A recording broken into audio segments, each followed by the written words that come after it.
to Celtic, who angered some of their fans over the weekend by claiming that throwing money around is not a sustainable route to success. It was part of a statement defending their transfer policy after some of their major signings this summer arrived after the club failed to reach the Champions League. To unpick it all, we're joined by Paul John Dykes from a Celtic State of Mind podcast. Paul, the statement was over 1,000 words long. Did it just need to be one word? Sorry. That would have been a great start, wouldn't it? There was absolutely no contrition whatsoever within that statement. And the Celtic board came out and one person described it as tipping a can of paraffin over a blazing bin fire. And I think that was an apt description. They took no responsibility for any of their own failings. It was everyone else's fault, from UEFA to fans on social media. So, yeah, absolutely. One word, and that word being sorry would have been a far better statement. Yeah, once you start blaming the fans, that doesn't ever go down too well. It's been described as a PR disaster. Celtic have showed their displeasure with the board. I know there was a protest banner, wasn't there, at their last home match, which we can see now, against Livingston. Do you go along with that? Zero ambition, neglect team? Without a doubt, and it's not just knee-jerk after one Champions League exit. You know, this has been ongoing. A Celtic State of Mind, we've been discussing this for 8 years. We are never prepared for the qualifiers. We've been knocked out at that level of the competition 7 times out of 9 attempts. That's simply not good enough. And then we do our business after we've been knocked out. So if the 3 players that we've brought in since being knocked out of the Champions League were on our radar, why didn't we sign them before being knocked out by Kairat? Well, I mean, I know that you were among those who signed an open letter to the club voicing your displeasure. Why did you feel that you had to take that action? The big thing for us, certainly on a Celtic State of Mind, is that your voice doesn't seem to be heard. Now, many of us may not be shareholders at Celtic, but we're certainly stakeholders, season ticket holders, people who are constantly putting money into this football club. Yet, when you read the tone of that particular statement that the club sneaked out on Saturday night, it was condescending. It was talking down to the fan base. It was saying, you know, we know what we're doing. No one was asking them to throw bad money at transfers, but we have something in the region of £100 million in the bank. We have not replaced quality on the park, and the stadium needs huge reinvestment, and they simply do not engage to the level that they should with the fan bases. And I think that's all coming to the fore now. Yeah, I know there was a vote of no confidence in the board submitted by the Celtic Supporters Association after meeting the club and that statement as well. But Paul, I know you said this isn't a knee-jerk reaction. Can you just explain to people outside of Glasgow or even outside of Scotland why that's not the case? Because from the outside, you do look at 13 of the last 14 league titles and you will get people saying, oh, what are you whinging about? Just explain why. I totally understand that from the outside looking in, because we are dominant in the Scottish game.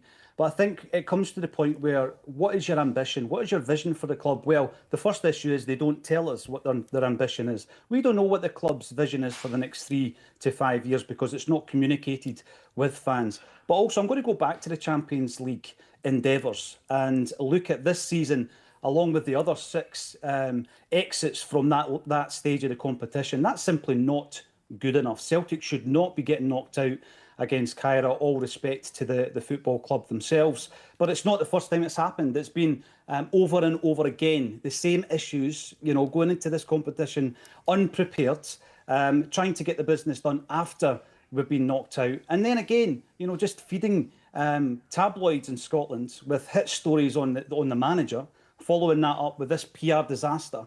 They have gone from one to the next, one big mistake to the next. And the fans now have come together. There's a fan movement, and the club needs to realise that. Well, tell us more about Dyson Maeda, because he's told the club that he wanted to leave this summer and he could well go in January.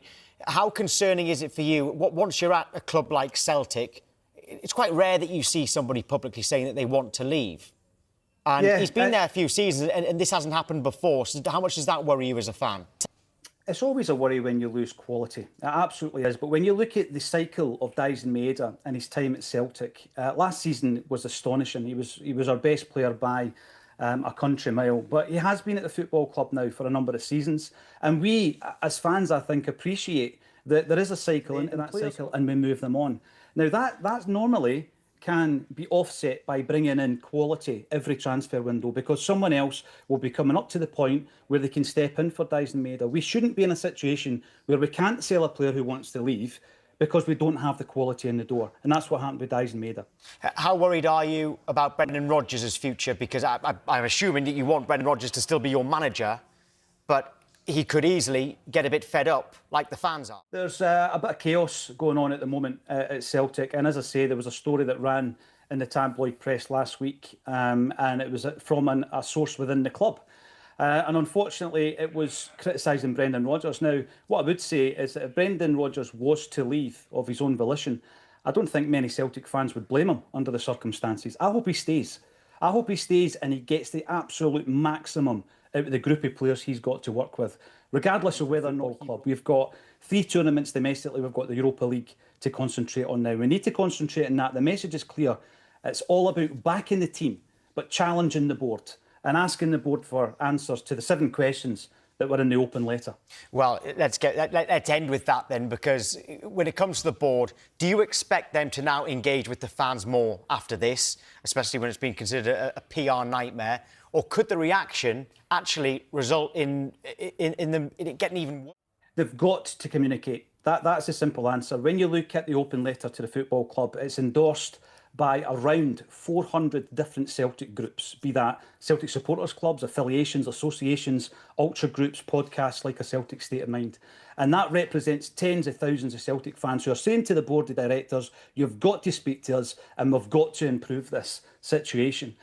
So it would be, for me, it would be absolute carnage if they were not to respond to this. The fan group has come together, they've mobilised, they're going to be meeting this week, and we'll take it a step further after that. Well, I hope for your sake that things can. Paul John Dykes from A Celtic State of Mind podcast. Thank you. All the best. Thank you.